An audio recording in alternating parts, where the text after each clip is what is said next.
తెలంగాణ రాష్ట్రంలో ప్రతిపక్ష అనేదే లేదన్నారు ఫిషరీస్ కార్పొరేషన్ చైర్మన్ మెట్టు సాయి కుమార్. కానీ మాజీ ముఖ్యమంత్రి కేసీఆర్ ప్రతిపక్ష నేతగా అసెంబ్లీ సమావేశాలకు రాకుండానే జీతం తీసుకుంటున్నారని ఆరోపించారు.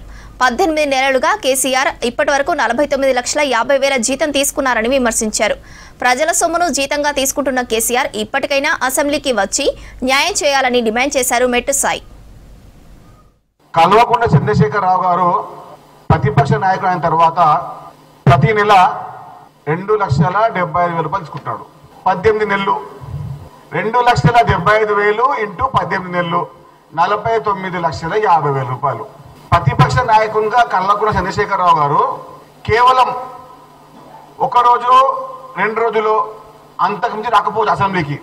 అంటే ప్రజాధనాన్ని ఈ విధంగా కూడా ఎవరైనా తీసుకుంటే దానికి చెప్పాల్సిన మాట ఏందో అది మీరే చెప్పండి ప్రజలారా.